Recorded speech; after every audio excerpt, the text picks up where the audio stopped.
You're telling me that businesses seek profit? Wait, what? 50 minutes of content. And you expect to make a living? I can't show Genshin Impact on my live stream because of my communist values. All of my enemies are objectively evil, and I'm objectively good, and everything's being given to them, and nothing's being given to me. Xanderhal's immediate go-to, every time. You're saying something bad about me? You're a conservative. Okay. Xanderhal's struggling again. Xanderhal is crying about his financial situation. He's going through terrible health problems, self-inflicted health problems. It's all a mess. It's once again a mess with Xanderhal. In fact, guys, do we need the Xanderhal theme song quickly? You guys know about the Xanderhal theme song, right? We all know the Xanderhal theme song. We all know that the band that did Vosh's theme song did the Xanderhal theme song. Wow. Awesome stuff. So with that in mind, with that awesome song in mind, let's see what Xanderhal's up to. Guys, let us move on, but first I gotta update the dono goal to reflect the generous, singular donation we've gotten so far. Thank you for the $5, guys. I appreciate it.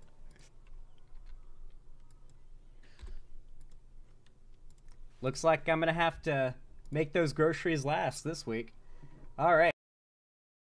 Dude, the whinging, the self-pity. It's so obscene. Just behaving like this on a live stream is so absurd. It's bad enough when Parry starts crashing out and whinging that the stream's not going the way he wants. That annoys me enough. Seeing Xanderhal sit here and go, oh, I guess my groceries have to last a long while. I guess those groceries have to last me the whole week, boy. You're not giving me your money. It's like, dude, what are you doing? Hey, back to it, everybody.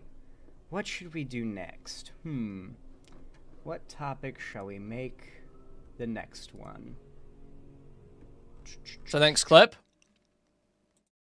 Anyway, Aimway921, let me give you a big thank you for the $5 dues. It really does mean a lot. Spite-based Dono. Thank you for the 1337. Huge appreciate it. We're accepting all Xanderhal spite-based donos. Liking on the stream for spite against Xanderhal. Also highly encouraged. Spite-based super chats, memberships, gifted memberships. Huge fan of those.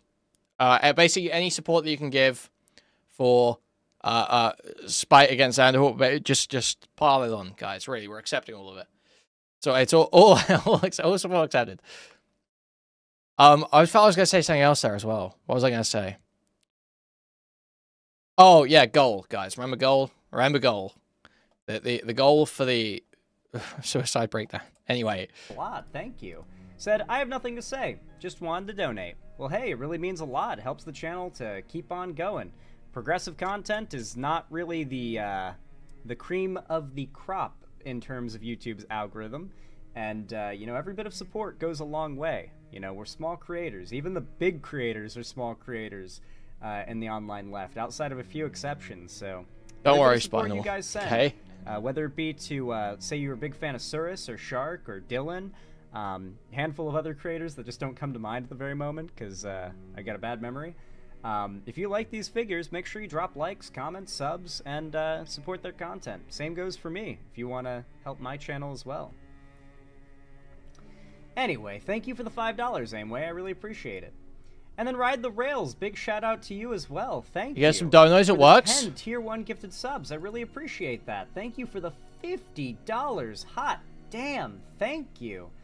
Gifted to Alice Hanjad, Exodium, Blue Girls, The Real Zam, Mari Spare, Doodlecat6061, Vegan Anarchist 92, Scapegoat, Snow Owl 0101, and KGB. I hope you guys really enjoy those free blue names. I really appreciate it. It says, I just got my tax refund back. Hell yeah. So I figured I'd share a little bit with you. Oh, I very much appreciate it. Thank you so much. Sorry that you're, well, Basically, we're all paying for Israel Dude. to kill Palestinians. At least a little bit of our money is going to Israel killing Palestinians. And let's just not think about that too much, huh? Let's just enjoy the fact we got our tax refunds. Let's go. Thank you for the 10 tier 1 gift subs, and I hope Thank you, got Kranzik, gifted for the $29.99. Money for the groceries smile. Huge appreciate, thank you. likes the new blue name. You've got that for, I think, a month. I doubt Ride the Rails just Thank you for the 5. Shwoo, thank you. Huge appreciate it, thank you. Tier 1 gifted subs for 3 months. That would be insane. But I do appreciate it. Thank you so much for the kindness. Let me update the dono goal. So I think Chat that's said that their pee is yellow. They're not drinking enough water. I think that's about it for that clip. So there's a couple of little clips there of just, you know, him whinging about not getting money, saying how he needs to make his groceries last. Thank you for the $10 for the burger. Santoro. Looking quite malnourished. Here's for a burger. Thank you for the 10 for the burger. So Xanderhal throws a pity party for a little bit, and then he gets into watching the Innuendo Studios drama. Now, I didn't cover the Innuendo Studios stuff, but I'm assuming most of you have heard of it. Basically, this guy on YouTube used to make a series called the Alt-Right Playbook that was like some soy lefty series, where it talks about how, you know, right-wingers make content online that pipelines you down to being a fascist. Can't find the IDF fundraiser, so I hope this gets it there. Thank you for the $9.99, Jay Gordon. Hugely appreciate it. Thank you. It was pretty lame.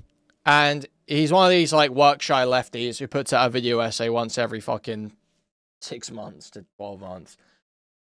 Mega work-shy. You know how it be. And he ended up going bankrupt. And he put up a video saying, I'm bankrupt. And then put up a fundraiser. And people fundraised to get him out of bankruptcy for some fucking reason. So Xander was going to cover that, and I assume bemoan his current financial situation. Y'all know what to do when I say action, right? 3, 2, 1, action. Today is a sad day.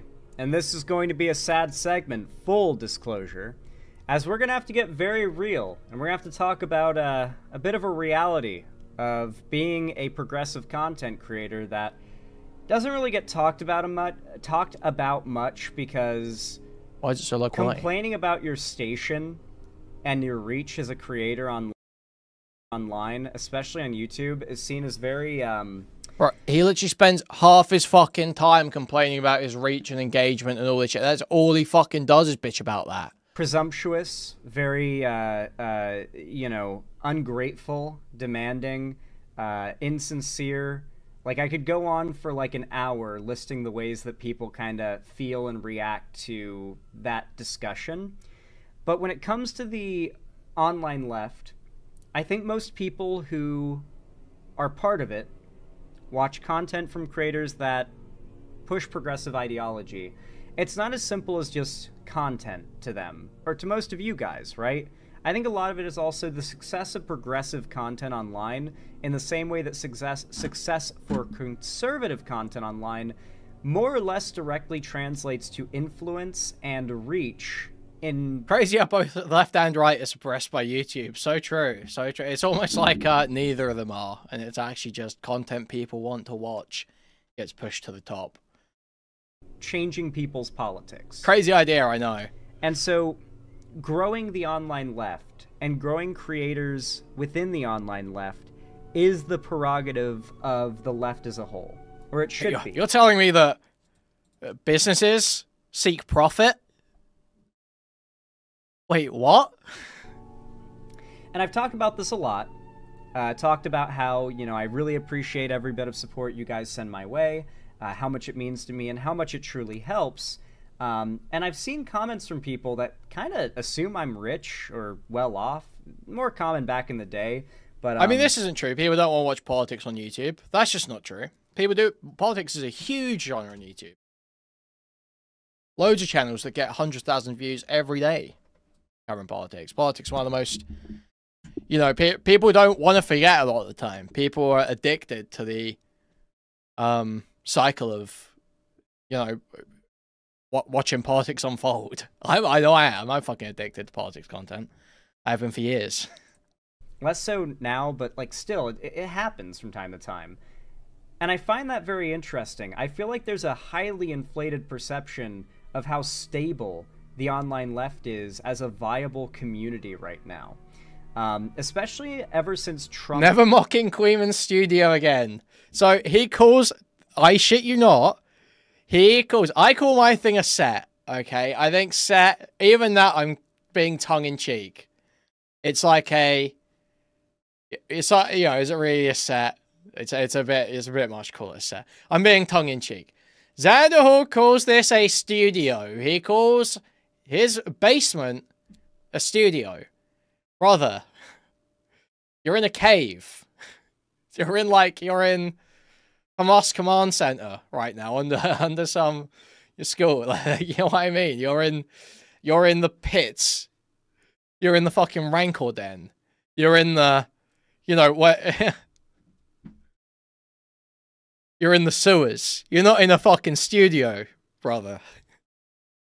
One. And we're going to be segueing into the main point of this in a second, but I'm giving some setup.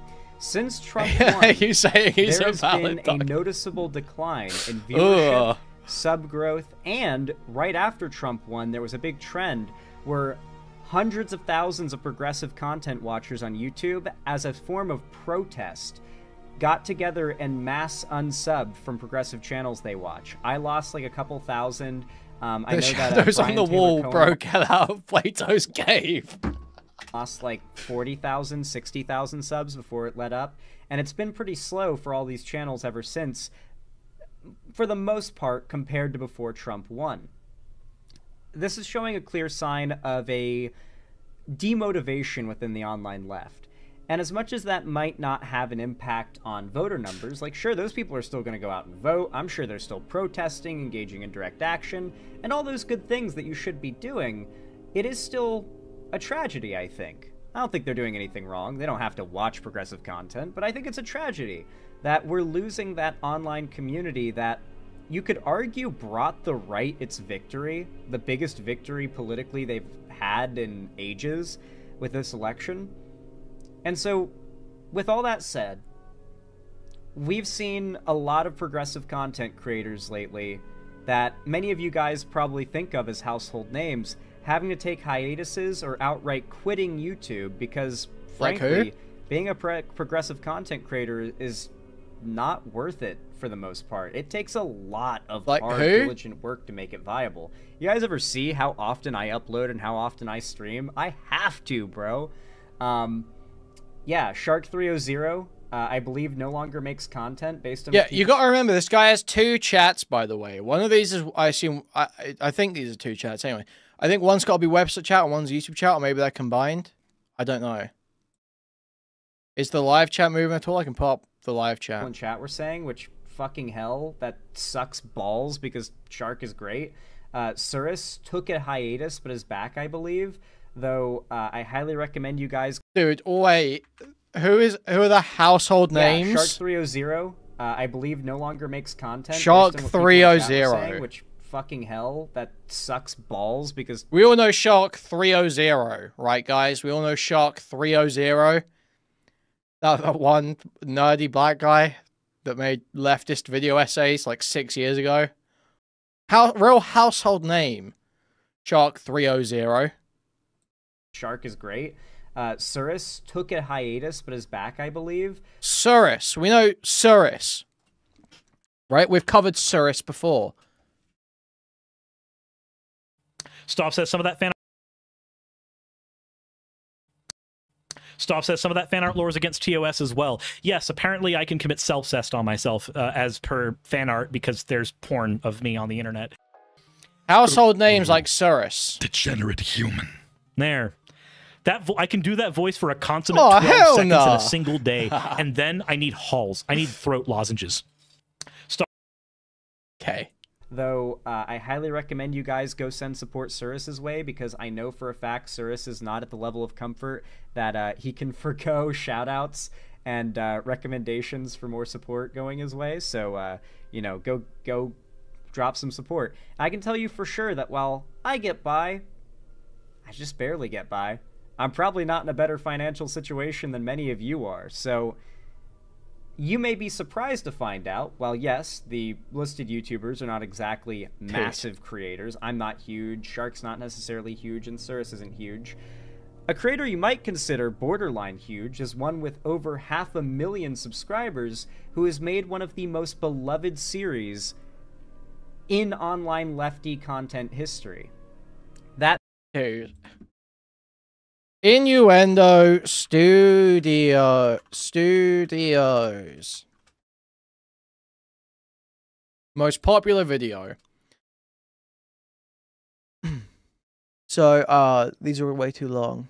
I just wanted to... The alt-right playbook, introduction, perfect.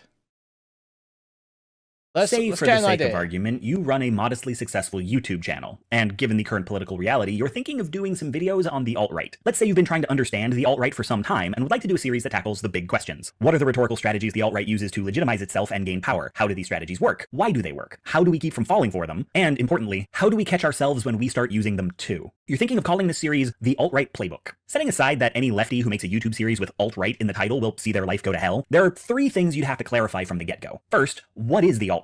For clarity's sake, you'd have to tell people that the alt-right is a pack of loosely aligned groups and individuals that have existed for quite a while at the peripheries of American conservatism, but have recently gained footholds in the Republican Party proper. The term alt-right implies more or less what you think it would, positioning themselves as the young, edgy nirvana to the antiquated motley crew of 70s and 80s conservatism. They seek to replace and critique the likes of Barry Goldwater and Ronald Reagan for being, let's not mince words here, not reactionary enough. The alt-right, the people who adopt the label and those who just parrot their talking points, has high overlap with white supremacist think tank the National Policy Institute, Stormfront and the Ku Klux Klan, Breitbart News, and this is literally from 2017, yeah. Yeah, this is from 2017. Various sections of 4chan, 8chan, and Reddit, sections of the asshole atheist community, anti-feminist YouTube, pickup artists and rape apologists, the not all men, all lives matter, and Gamergate crowds, and basically anyone who uses the terms social justice warrior or virtue signaling unironically. Not everyone in these groups is in the alt-right, but the alt-right traffics at the intersection between them. There's a wide range of differing and frankly incompatible ideas about government and the social order among these groups, but as it gains power, the alt-right is congealing into a somewhat cohesive ideology. And the reason they matter at this moment in history is that of all the people in the 2016 primaries, only one was the alt-right candidate. And while not everyone who voted for him is in the alt-right, they are his base, his most ardent supporters, and they carried him all the way to the White House. Next, you'd want to clarify why they're called the alt-right. Alt-right is a term coined by National Policy Institute president, avowed white nationalist, and professional speedbag Richard Spencer. The term is meant as a euphemism, a way of painting a happy face on racism. And that's professional speedbag, get it? Haha, punch a Nazi. Leaving a lot out. That's not much of a defense for the term. It's often more effective. God, shut the fuck up. Okay, you get the fucking message. You understand the point of these videos, hopefully. That being Innuendo Studios, who made the alt-right playbook series. You know those cute little animated videos that explain the tactics of the right and radicalization in the alt-right that I've been covering lately? He just put out a video called Being a YouTuber Bankrupted Me, in which he announces that he will be taking an indefinite hiatus from YouTube. Basically meaning he may never come back. But he might one day, but don't expect it. And it's simply because he can't afford to do YouTube full-time anymore. And as much as it may seem like, oh, well, you can just do a full or part-time job and do YouTube on the side, right? The creative process of YouTube, especially with how brutal the algorithm is, requires a surprising amount of time and energy dedicated to thinking about what you can make that will do well on the platform, and frankly trying to learn how the platform works, because it's always ever changing. It's never static. You can never know the algorithm and then just be content. You have to be non-stop dedicating your time to learning about it. And there's a million other things that come with content creation that go along with it. And, you know, he's the guy who makes those well-made, scripted, well-edited, animated videos. He has to put a lot of work in, and he makes infrequent uploads, meaning he relies, I should say, on a very high level of engagement from his audience that does watch his videos, because he uploads infrequently, because it's a lot of work put into very high quality videos. And on top of that, he relies heavily on financial support. How many videos in the past year? 3 months, 3 months, 6 months, 7 months, 10 months, 1 year. So, what? 5 videos in a year. Fucking loser. How about Get out of bed and do some fucking work. How much content even is this? Sorry, 1 minute. 20 minutes. So that's 25, 26 minutes. 28 minutes. What? 32, 42 minutes. 50 minutes. 50 minutes of content in a year. 50 minutes of content. And you expect to make a living on 50 minutes of content per year? Not just a living, sorry. Run a business. Run a business. He's paying people to do work on these, I imagine. From his followers in the form of his Patreon, because he can't entirely rely on YouTube ad revenue, which essentially rewards you directly in correlation to how often you upload. The more you upload, the more likely YouTube is to financially treat you well. But even then, you can't guarantee you're going to do well. Regardless, though, he relies heavily on Patreon. And just the support... He is making a living as well. He's just a retard that doesn't pay his tax. Wait, he just didn't pay his taxes? I haven't actually seen the original video. Of his fans to make ends meet. And, you know, he's an older guy. He's got, like, a financial history that came before YouTube. He's got debts and stuff. And, you know, people's financial burden is different on a case-by-case basis. I think with the amount of money he makes, I'd probably be fine for the rest of my life. But in his case, it's not enough for him to make it even. And so, it's tax one back of the best payments. progressive content creators out there, taxes, dude. What? With over 500,000 subscribers for financial reasons is... Thank you for the $10, Jim Lee. Hugely appreciate it, guys. We are 1 from goal. I don't know what that says. I'm not going to translate right now. Thank you for Jim Lee. You put it in chat if you want. I've talked a lot lately about how desperately we need progressive content viewers to lock the fuck in and make it a cultural point of defiance to support the content that they watch and enjoy from progressive creators. Because yes, every single like, comment, sub, dono, everything, it all counts. It all makes a difference. Yo, thank you, Joe Savage, for the 5. Huge appreciate it. So Hit many goal. people on the left, especially. We will be on Kick. Police light emoji. We will be on Kick, talking briefly about the whole camera thing. Compared to the right, are very lax when it comes to engagement. I'd say this stream, I would guess, has had 1,000 people come through it so far, and probably less than 10% of them hit the like button. If you look at equivalent-sized conservative streams on YouTube right now, their engagement rate is way higher. And for that reason, they grow to magnitudes the size mine or several other progressive channels you enjoy are several times faster, you know? Who remembers that channel, The Offensive T-Slur? The trans dude who makes anti-trans content? When I first covered him, he had 4,000 subscribers back in 2020. Now he sits at around 250,000 subscribers. Wow. Because the viewers of his content, his fans, and the fans of right-wing content make it a cultural point to trigger the libs by ensuring they engage with their favorite creators and make them successful. When their favorite creator can afford to buy a compound or an underground... So what is this person's name? Trans women in the UK.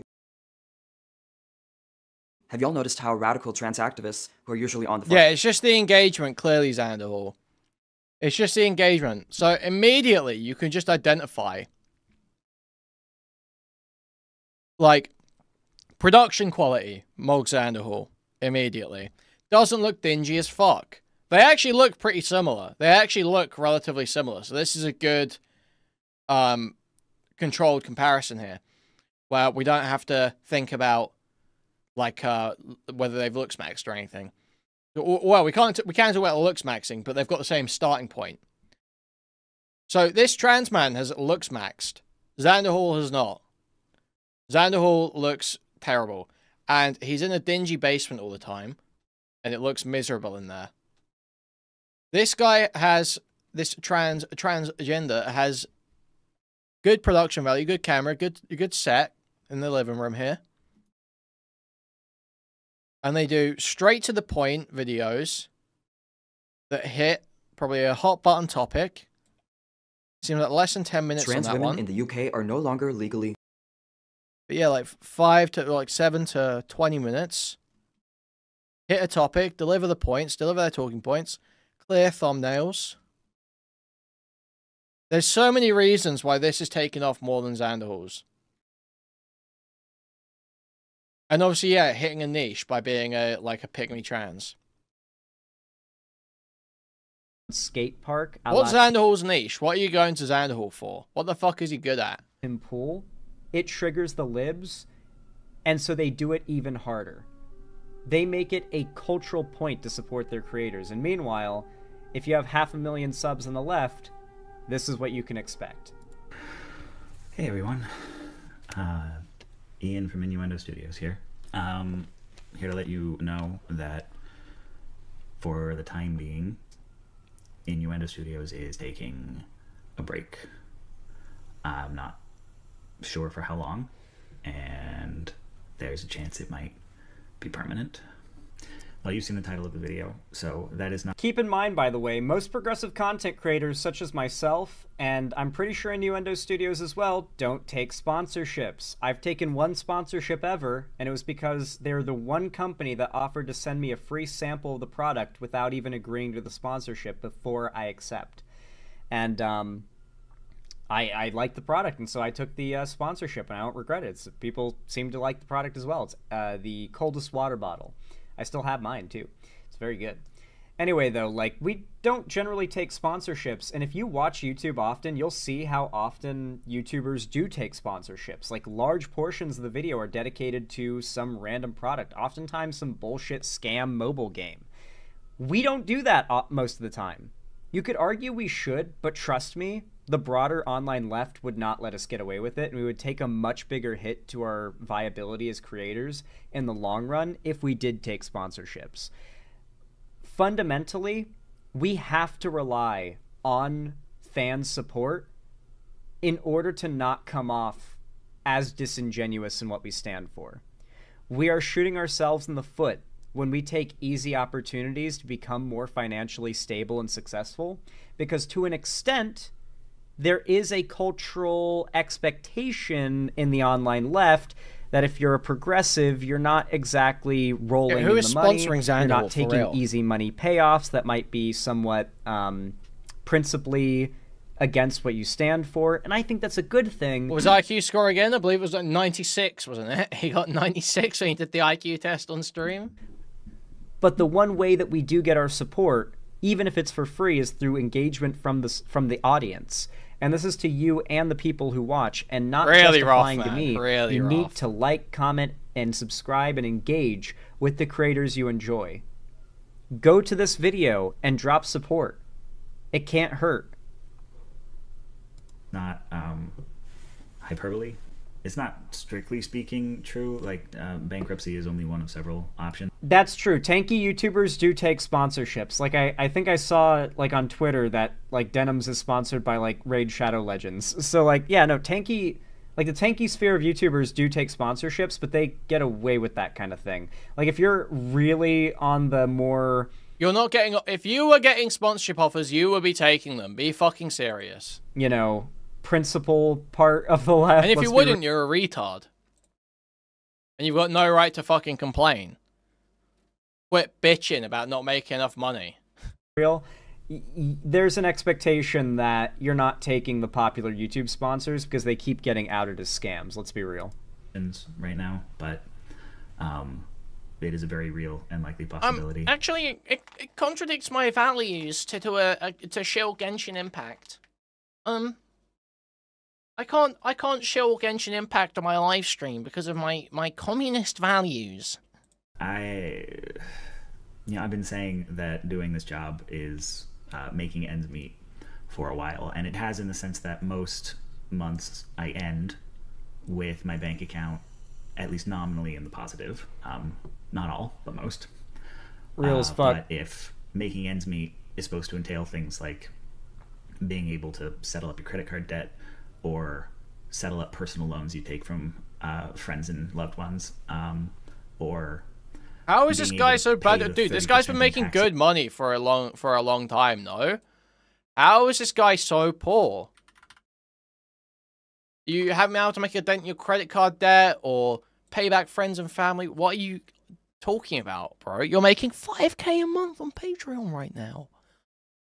Bro, what the fuck are you talking about? You're making £5,000 a month on Patreon right now. That's like 7 USD or something. Bro, what? That's just on Patreon. Is that freelancers own every April.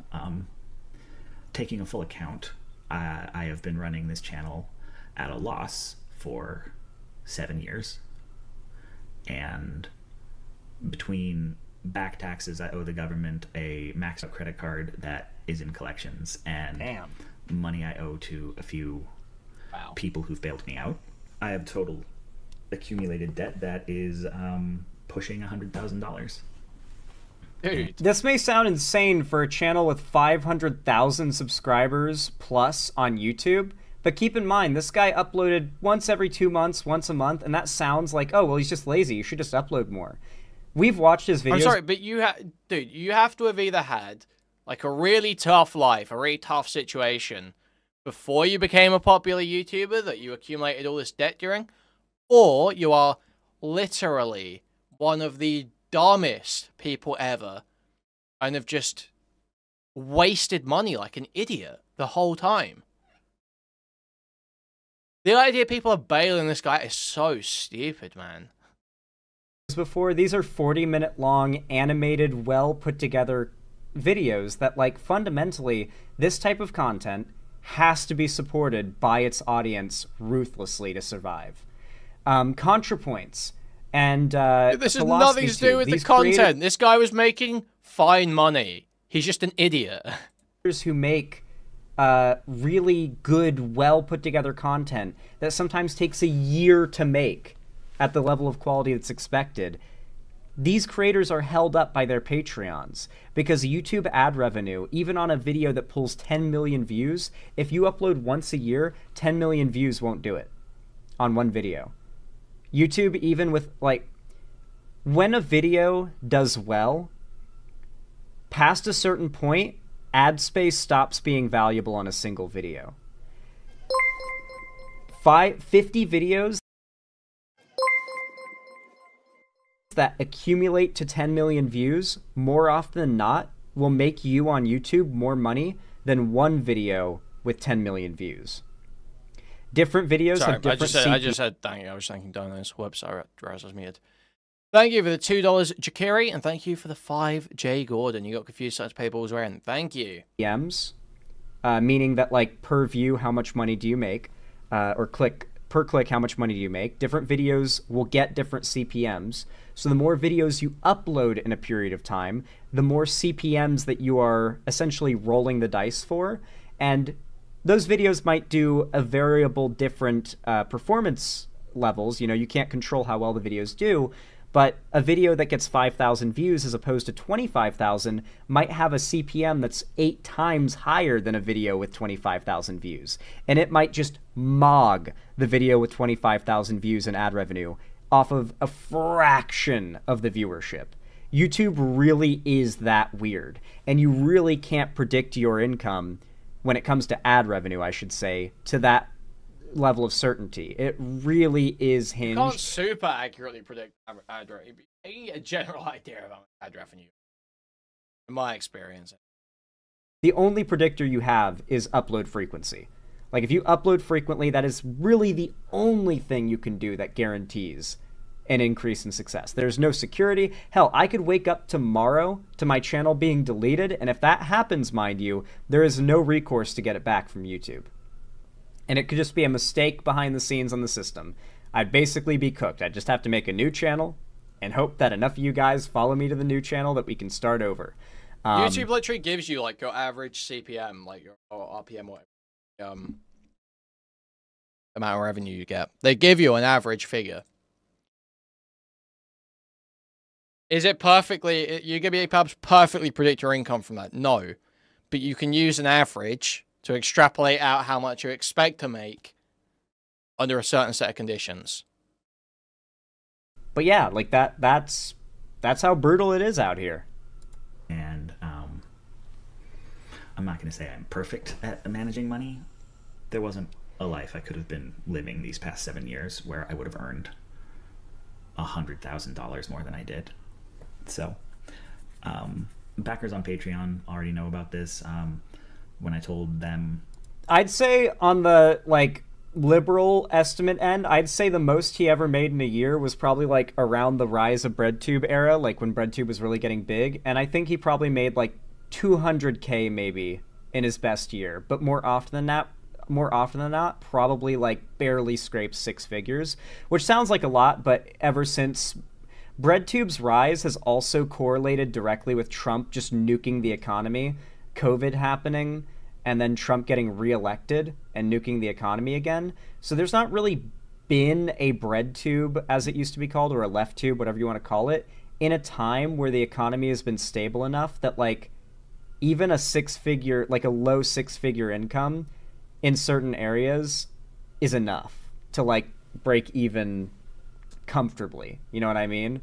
Like the fact that we're in America where now 6-figure income isn't necessarily that stable in a lot of parts of the country, I think speaks volumes. What is this guy Could he have been better about? with his money? I'm sure. There's probably stuff we don't know. He's implying there's stuff we don't know, but like still 500,000 subs. Where is a 6-figure income not good enough in the US? I don't believe that for a fucking second.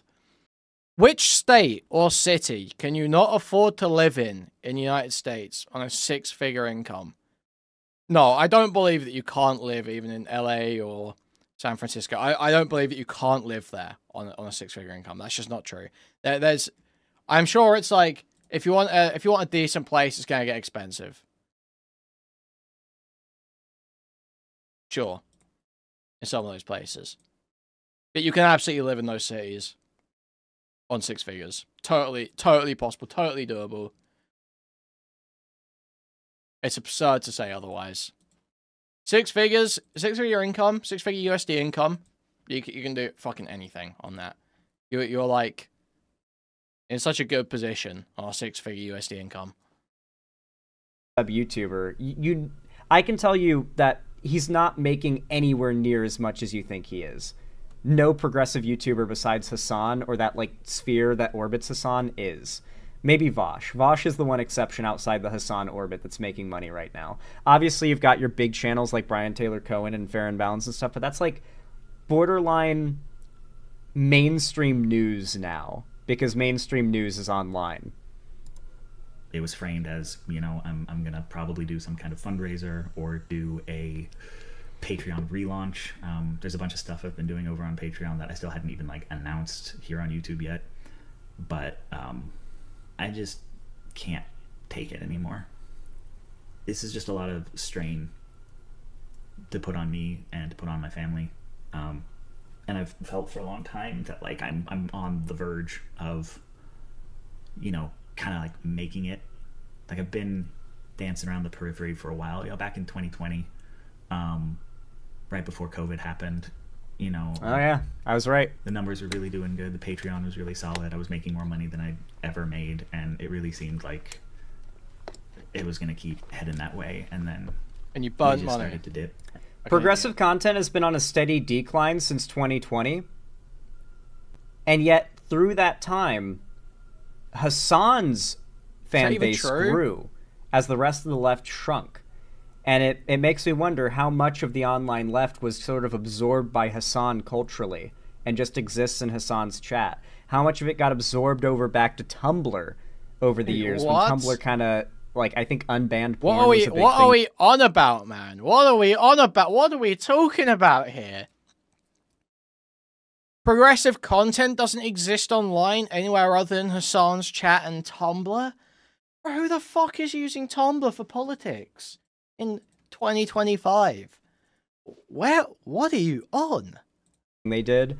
This video came out 2 days ago. It's 2 days old. Living on Tumblr. They've left Twitter and YouTube because of how awful it's gotten. And now, as much as I hate to say it, if things don't change soon, there is a good chance that in the coming year plus, maybe 1 or 2 years at the most, that the only progressive content creators you're going to have to watch when you log on to YouTube that are like dedicated leftist creators are Vosh, Hassan, and if you... It's crazy. All of Xanderhal, his commentary is always the most detached nonsense. It's like, bro, what world do you live in where this is the case? Want to stretch the definition? Destiny.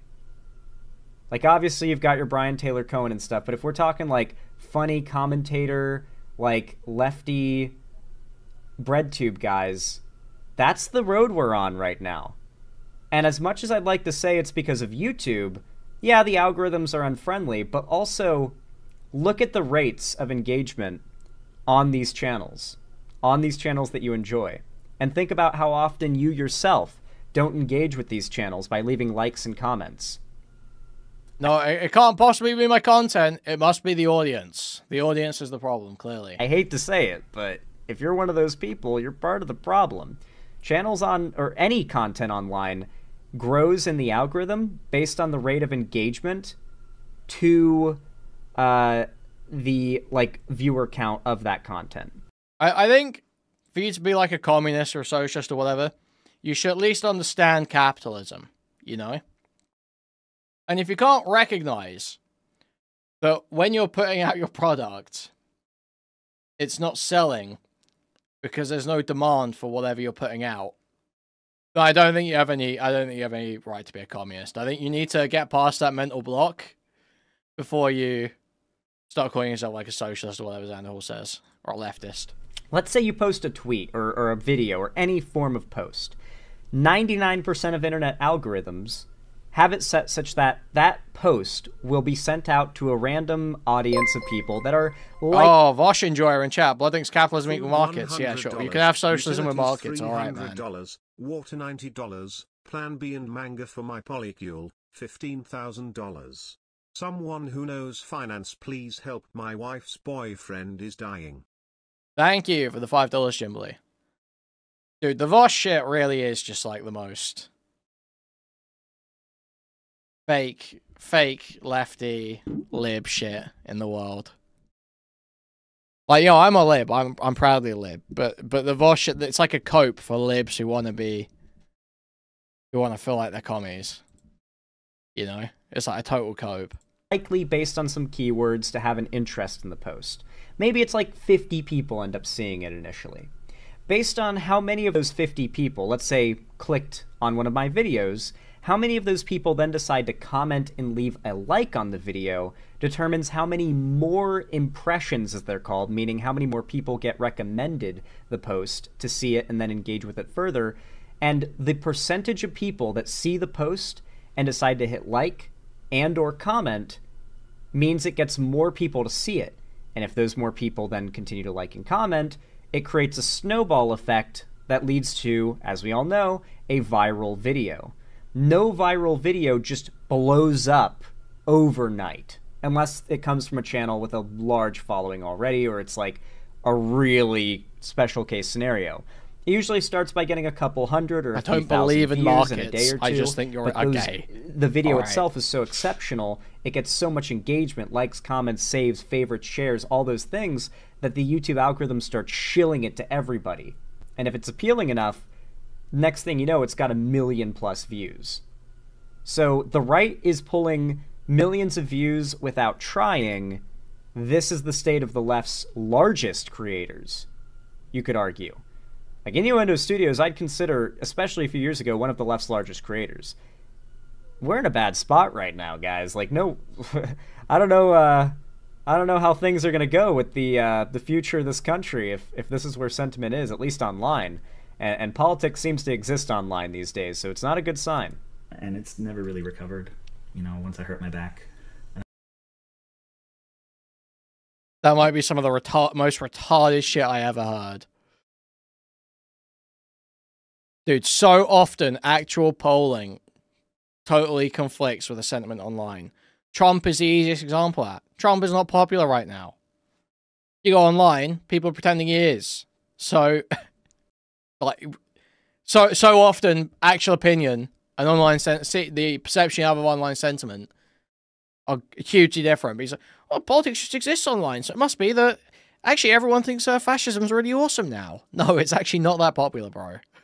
And I couldn't work for a while, and life just got more expensive. It's really seemed like, especially with joining Nebula and everything, it keeps feeling like if I could just hang on a little longer, I get it cracked, and I'd become one of those like fully self-sustained people. And And maybe I would, you know, maybe if I could hold on a little longer, I would. But I can't. I can't keep struggling. Haha, Jimberly. Xanderhal doing everything he can to convince himself that his chosen profession is relevant and necessary by loudly and gaily saying that politics isn't real. In the meantime. So I'm going to open up about this, and I'm almost certain this is also a factor for him as well. I'm going to make an analogy here really quick. I want you to imagine that your job is cleaning up trash on the highway, right? Like you really are passionate about keeping the environment clean, and you know that a lot of people litter on the highway. So your job is to clean up trash along the highway, and you get paid $5 an hour to do this, right? And you are just doing backbreaking. Imagine having a labor, real job. Can you? in order to do something good for the world. It's not like, yeah, the money's not great. You hope that one day you can make more and live a little more comfortably. But what really matters to you is that you're making something, and maybe it could be more one day, but it's off of something you care about.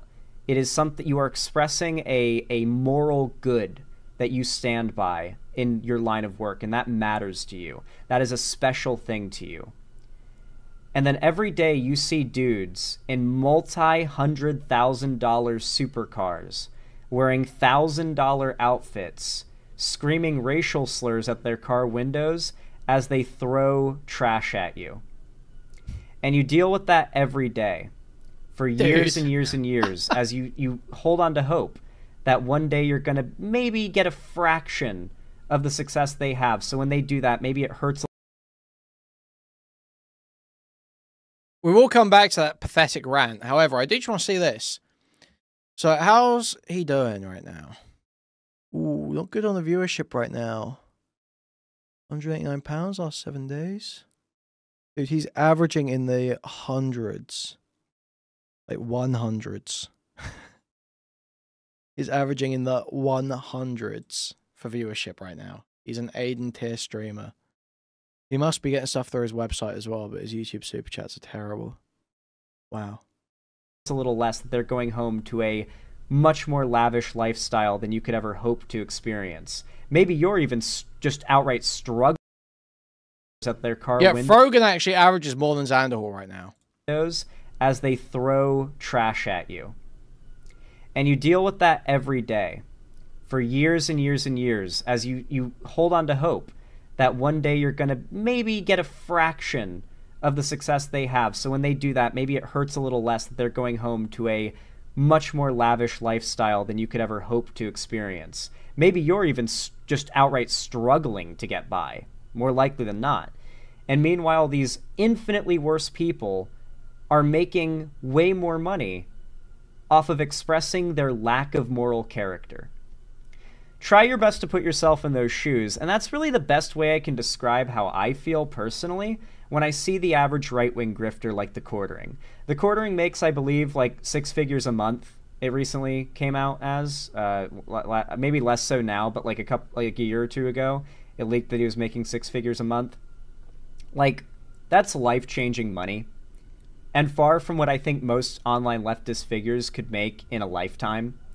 And when that's the reality, when you're like struggling to get by in comparison to that, and what they stand for is objectively evil, it feels like it's just evil being rewarded every day. And it's just this demotivating factor that I can only imagine has severely impacted his mental health. What a psychotic little fucked up view of the world this little weirdo's got rattling around in his head.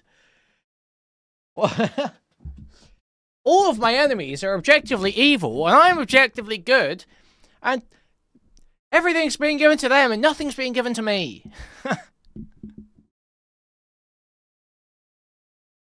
It's just so absurd. What an absurdly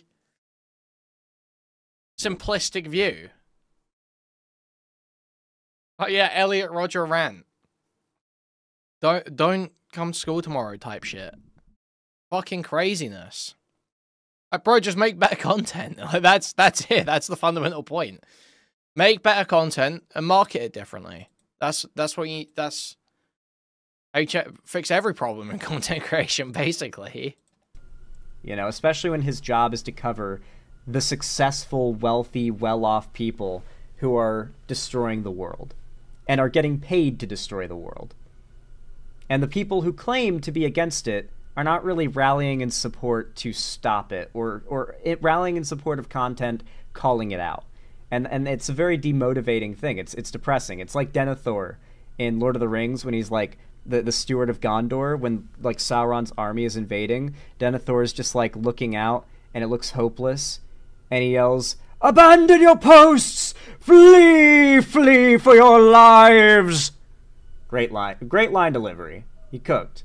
But it gives me that feeling, you know, it reminds me of that scene. For now, we're going to call this a sabbatical. I'm not officially quitting.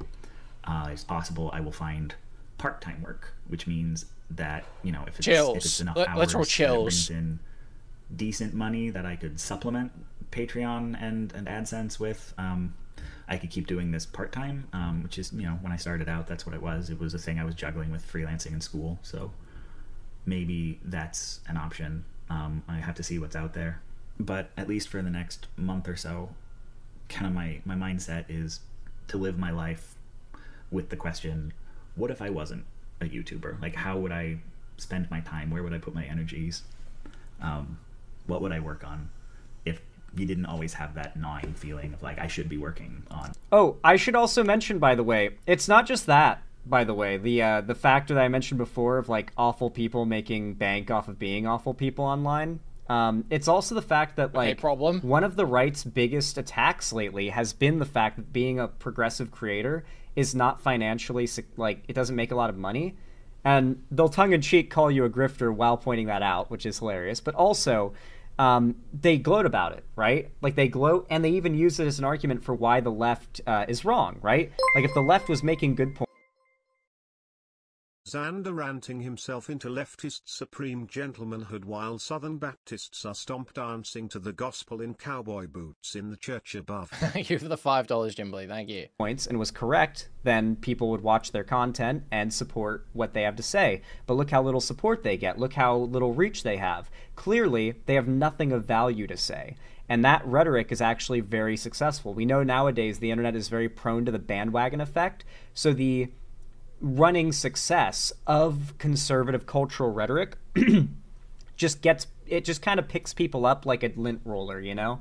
Like, if people are lint, that rhetoric and that culture is a lint roller, and it's just kind of gathering up more and more and more. My video, you know, what would my home look like? What would my social life look like? How would my free time look? Free time is a concept. We're just gonna see what that's like.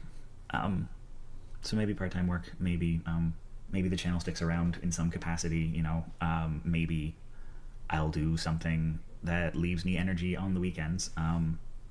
Maybe I'll collaborate with people. But right now I'm not promising anything. I've been doing this for 11 years.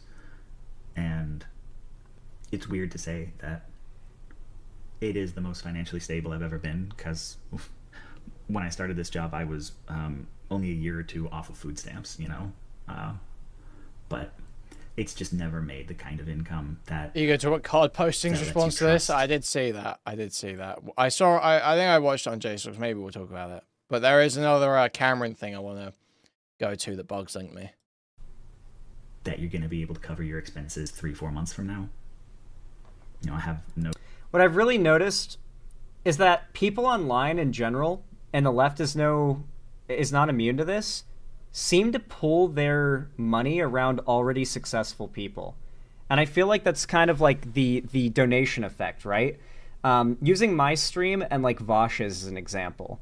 If you want to get the attention of Vosh and get him to read your message and acknowledge your existence, a common thing among stream viewers, you know, kind of parasocial in nature, you got to donate more likely than not. You got to sub or like donate or give him money in some way. Right? Because he's already big and successful and the chat's so loaded with people, which means inherently everybody watching has to donate to stand out. You know what I mean? Like, it leads to this high level of incentive to support, but you have... So this seething about how bigger creators make more money, like, bro, this is not the way to go about it. It's crazy that sometimes this pity partying works. It's actually so embarrassing. To already be inherently well off to have that incentive to support even more.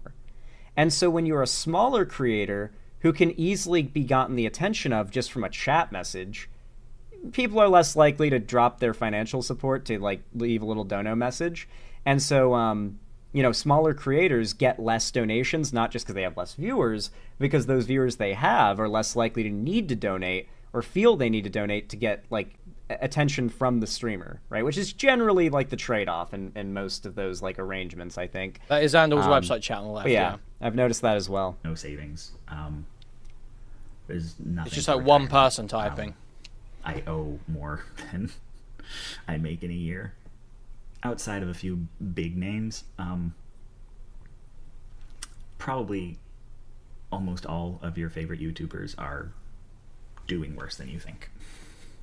So for the time being, that's true. I'm gonna leave the Patreon turned on at least for like a few months. There's a bunch of stuff. I think here's where I'm going to cut it off so you guys can go watch the video yourselves and give it like support on your own. But like just to speak volumes about how right he is. I mean, look how dead the chat has been for the last bit of this segment, you know? Like we're literally having a conversation about how lack of engagement with progressive content is what's kind of killing the online left. And like chatters are listening to this and like, yeah, but that doesn't count me. Like, I don't need to say anything. My chat's so slow. Why is my chat so slow when I'm sitting here in a dry voice at fucking 5 a.m. ranting about how my channel sucks and my career's dying? Why is no one responding to me? Dude. Yeah, I think... I'm not calling you guys out. I'm just using it as a point of example, you know? Like, even right now, most of the chat is doing exactly that, you know, just very quiet, just kind of lurking, you know, trying to exist in the background and just listen to content. It's 3 a.m., Zan. I'm not saying that, I'm not calling you out. I'm just using it as a point of example, you know? Progressive viewers tend to be, you know, lurkers, and they just kind of hang out, you know? I feel like we got to make a culture out of being more just locked in and active. I've even been kind of guilty of this myself, I'm not going to lie. I've watched a lot less political content lately, and because of that, I've not been engaging, liking, and commenting on my favorite political content creators as much lately. And I remember when I was younger, maybe some of you guys can relate to this, I worry that I'm causing this problem in some of my favorite creators all the time. It's one of my biggest anxieties. You ever watch a creator, you really like them, and you love their content, but like you're not always in the mood to watch the content they make, right? Like maybe they make Rust videos. Rust is my favorite video game. But some days I wake up and I'm not in the mood to watch Rust videos where guys like killing dudes on Rust and they're like screaming in response. Some days I'm super into that and I want to binge those videos from morning to sunset, and some days I'm just not down to watch that particular content. I worry, and this has happened before, where like I take a hiatus from watching that particular content, maybe for a few months, maybe for a year, maybe 2. And I tune into that content after getting the twinge to watch it again, to that channel or whatever, and I go to check it out, and I find out, oh, they haven't uploaded in 6 months. They basically quit after their channel slowly died off. I guess I wasn't the only one that just took a little break from watching the content, you know? And I find out that, like, I kind of became a little bit, what's a good way of putting this? This happened with some of my favorite creators, by the way, such as Fods and Skitscape, great Minecraft YouTubers from back in the day, where like I got really complacent with the idea that I could always you hate it when your favorite Minecraft YouTubers quit? Not my hecking comfort characters. Not my hecking comfort characters. My Minecraft YouTubers quit. Not my hecking comfort characters. Check out their content and tune in and watch whatever they're up to at any time, right? I just became comfortable with the idea that they're just going to continue growing, right? Like obviously, like they're there, right? And so I would just occasionally take a couple months breaks from watching their videos and then tune back in and binge watch their stuff. And then eventually I tuned in and saw that they were on a hiatus. And And I was like, ah, damn. Like, This is all downstream from the cancerous, like, bread tube mentality, by the way, of just, like, YouTube's a propaganda platform, and we're here to do our propaganda. We're on a mission to our propaganda. That's, like, how they think of it. So Xanderhal is trying to say to us, it's like, you guys aren't committed to the project. You guys aren't really in the fight. You guys need to be more in the fight. You know, to fight fascism, you need to like Xanderhal videos on YouTube. I guess they're not... And it slowly led to them essentially no longer being active on YouTube. And these were, like, my favorite creators. And I realized then, like, and this happened with the Creatures and many others, it's like, damn, you know, it's easy to get complacent thinking that, like, a realm or community of content will be there forever. Think like the old Minecraft community. It's like, communities on the internet are fleeting at times. And it's easy to blink and see it be gone. From Yasuke Vermeulen in chat says, have you considered making better content? Must be the viewer's fault. You are clearly a conservative in chat. Dude.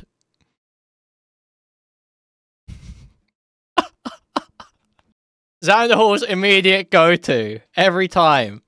You're saying something bad about me? You're a conservative. Let's see. Let's check his YouTube chat. Chat to concern. They're banned. He just banned them. Control. Awesome. And I'll actually use you as an argument before we finish up the segment. Like I said before, you will deal with people like these constantly anytime you try to acknowledge this. The right doesn't want there to be a conversation on the left about the fact that, like, algorithms objectively work the way they do, and if the left is going to reach a broader audience, then like, the audiences have to engage. They want to I turn your audience. You have to be part of the mission. You have to help the leftist cause. You have to spread the message. You have to be part of the fight by liking my videos. Against you when you have that conversation by saying, oh, well, why don't you just make better content? Doesn't matter how good the content is. Like, algorithms work the way they do. And sure, I could make better content, but that's a given. You know, you try to make your last video better than the... Gay and cringe. Guys, leftism can't win unless you like my videos. Okay, awesome, cool, based. ABC, always be clipping. And post like hell. I know you'll post peacefully. Okay, but the people you hate the most fear you're posting. They fear you're posting on Twitter. They fear you're posting on Reddit. I know you will post peacefully, but post like hell. You try to make your next video better than the last video every time. That's just a given in content creation, but, like, that we're talking about a conversation separate from that fact. I think most people who watch Innuendo Studios, the 500,000 sub YouTuber, I think they like his content. I think he makes good content personally, and I'm sad he's going. So yeah, I don't think that Innuendo Studios, for example, needed to just make better content. So yeah, anyway, you're always going to get the people that want to, like, concern troll you into not having this conversation because, yeah, the internet's a little cagey about it, but it is what it is. Bro came in to mass flag with his 5 ults. Maybe, who knows? Anyway, though, if you enjoyed this segment and you want to support the channel, don't just support my channel, mind you, but all your favorite progressive channels. Make it a habit to leave a like, a comment, and subscribe and ring the bell icon to turn on all notifications. It's totally free, and it really actually does help, so I really do appreciate it.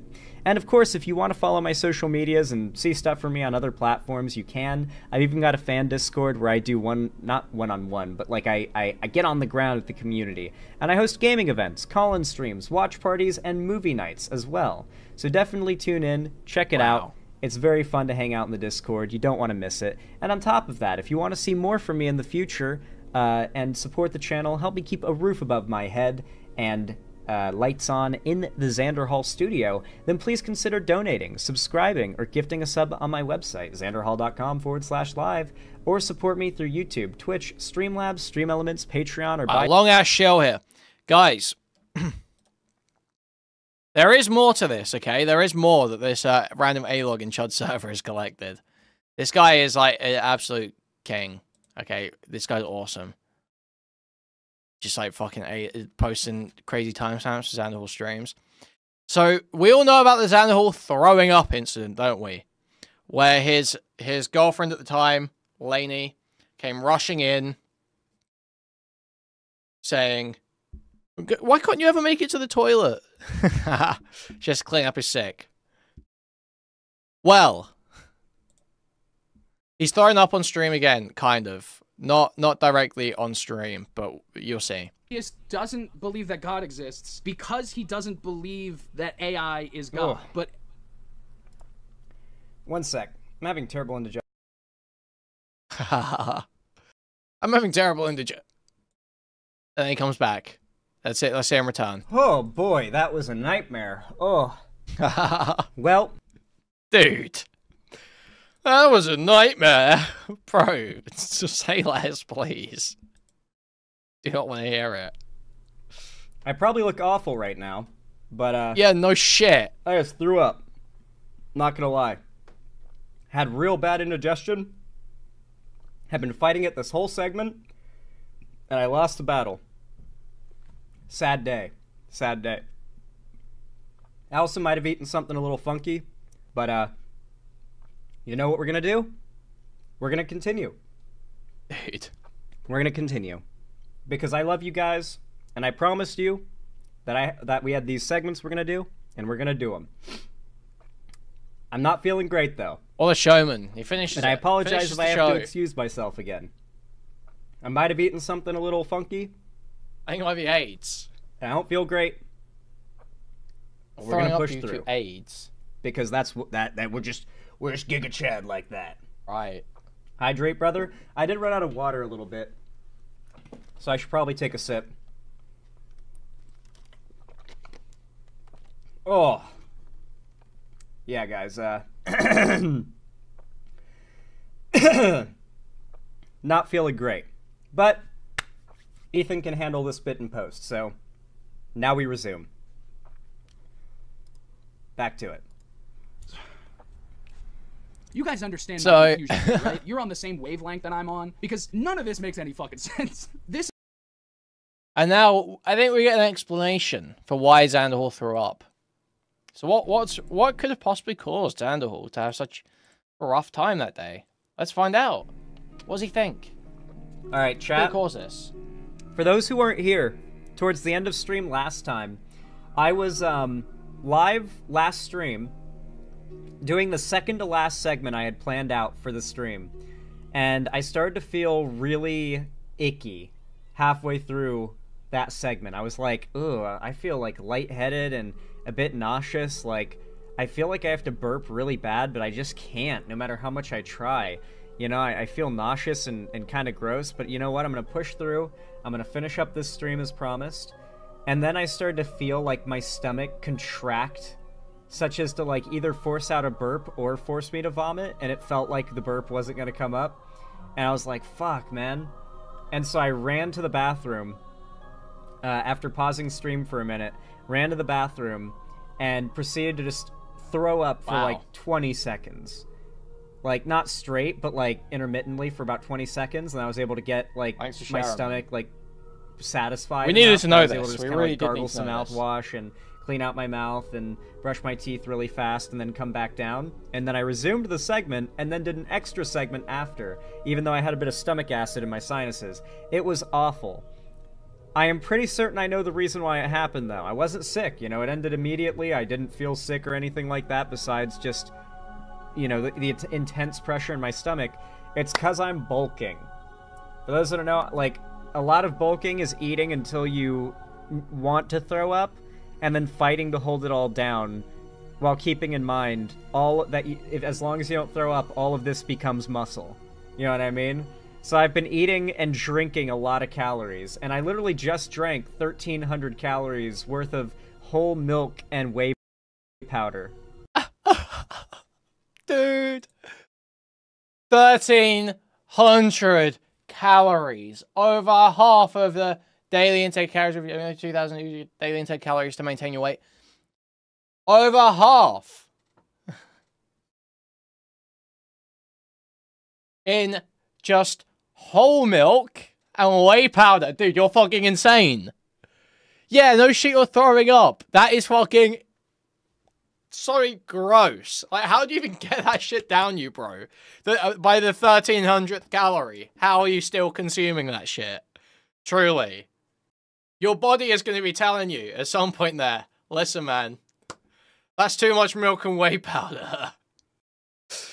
You can't, it's just like, it's so, you have to be pushing past so much just basic instinct, common sense, like failing in your body to consume 1,300 calories of whole milk and whey powder.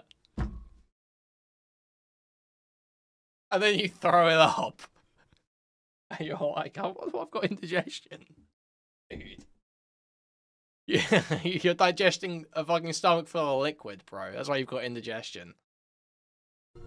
Well, I don't know if it's whey powder. I think it's whey powder and, like, carbs, like some kind of... It's like carbon protein shake. It's mass gainer.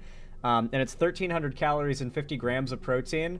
And, dude, it definitely hits your stomach hard when you're bulking. I haven't experienced that since I unwisely tried to bulk too fast as an overweight novice. Well, I'm an underweight novice, and yeah, I'm experiencing it. Even right now, I'm experiencing it because I just finished one. But I'm not feeling too icky today compared to last time, so I don't think I'm gonna feel sick. But are you sticking to the 1,300 calories? Are you sticking to that? I do. I'm gonna play it safe, and sooner rather than later, I'm gonna step away and, like, close my eyes, grab a water, and try to, like, hit a stretch and a quick walk around to see if I feel better.